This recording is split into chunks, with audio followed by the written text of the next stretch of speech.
What's up, y'all? Man, do I have a story for you.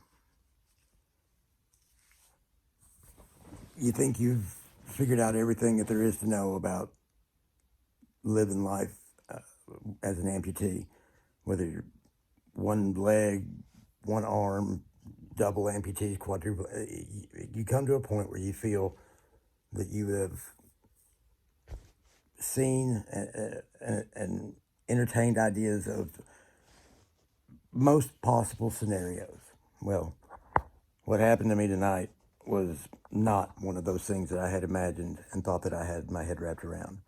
So I was leaving a buddy's house, and he had helped me go pick up a rear end that I was buying for a Ford truck that I'm fixing, and we had hung out and we had a great night. It had been a fun evening, and I was leaving to go home, and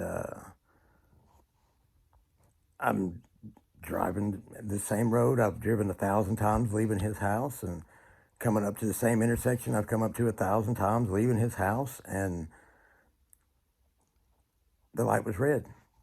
So I went to put my foot on the brake, which I've done a million times since getting both prosthetics.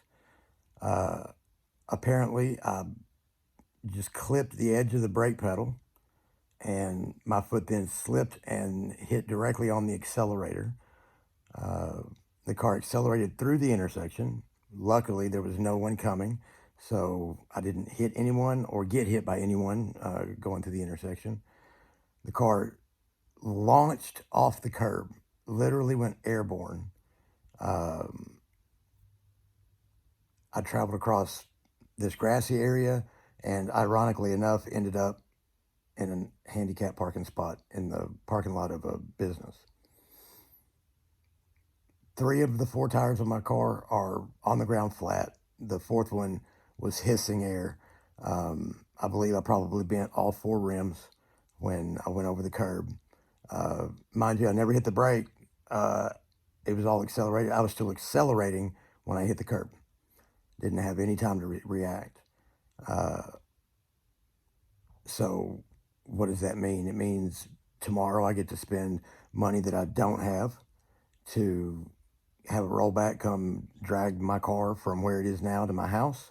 Oh, and it popped the radiator when after airborne burnt nosed in, and it popped the radiator. So I'll have to pay to have the car brought here. I have to take all four rims off of it and take it to a tire shop. Hopefully they can be beat back into a position where the bead will seal so that I don't have to buy new rims for the car.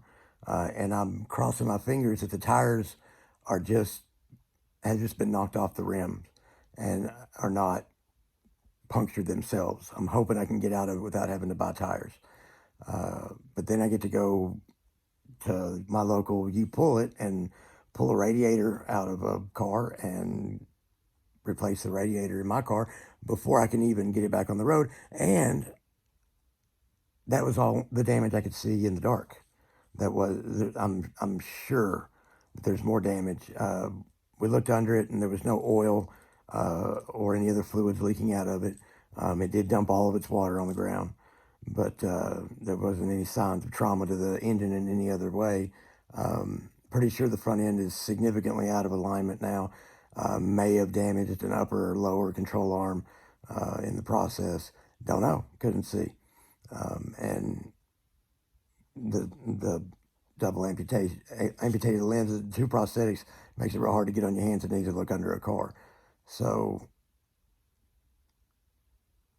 it was such a good day. Just goes to show you that there's nothing you can do, and you have no control over things. We think we do. We think we can control our environment. We think we can control our friends and the people around us. We think we can control.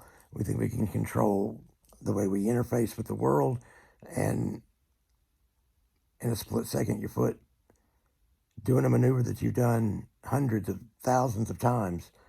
That one time, when it really counts, your foot slips and you fly through an intersection, jump a curb, and damaged vehicle.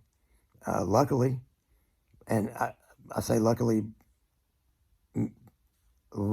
in the sense of how truly blessed I was that the situation happened where and when it did, because within 5 minutes, I called my friend. He had come up. One of the local police officers came and checked on me, made sure that everybody was okay, and offered his assistance. And I'm home now, and everything is fine. I'm uninjured. And again, it very easily could have been a car coming through that intersection and me T-bone them and potentially injure or kill another human being because of a mistake I made. So it's not going to preclude me from driving, but I will never forget the feeling of complete loss of control as my car flew through the intersection, jumped a curb, and went airborne. I will never forget that, and I'll remember it every time I come to an intersection, and I will always make sure that my prosthetics are in the proper position, and not assume that I'm not wearing a prosthetic and that I'm not a disabled person. And I need to embrace that more and not act like a disabled person more, but accept that there are limitations, and maybe I don't need to drive at night, or maybe I don't need to, maybe I need to implement some things to assist me in preventing things like that from happening again in the future, because you only get lucky so many times. And I believe that was probably my last nugget of luck. The last couple of years, I have used it up. So I wanted to share that. I would really appreciate some comments from both disabled and abled folks. You know, are you an amputee who has also experienced something similar to that? What are your thoughts? How did you overcome not being paralyzed by fear the next time you were in a situation like that? It's really messed me up. Hey, and also if you'll do me a favor and subscribe to the channel, I'm getting the views, and I really want to reach some people, and I know that it's a time and consistency based thing, and I'm very impatient, and I don't want to get burnt out on this, because I do feel that I can share some things with you, especially if you're a fellow amputee. I might be able to share some insight with you that could be potentially very helpful to you. And I desperately want to be in the community of amputees that exists, just so that I can tap into that support group, because it's real hard when you're doing it by yourself, when you're unable to explain the way it feels, or what it does to your mind, or things like that, to able-bodied people. Also, did the outline today. I'm gonna start working on the videos tomorrow, to tell the story of my amputation. It's a very long story, and I want to get it right, so I'm gonna make sure that I take my time with that. But that is on the way.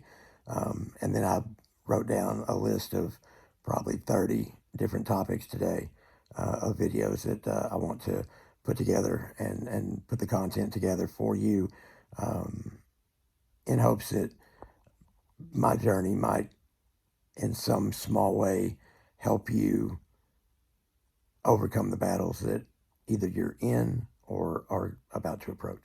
So I think I'm going to turn in for the night, because the adrenaline's wore off, and I feel you get that afterglow from shock, and I think I'm just going to go to bed and sleep it off. Tomorrow I'm going to try and get my truck fixed, and so that I'm mobile again, and then fix the car and move on with my life, and not let it be something that I hang up on. But appreciate your time. Y'all have a good night. I'll talk to you soon.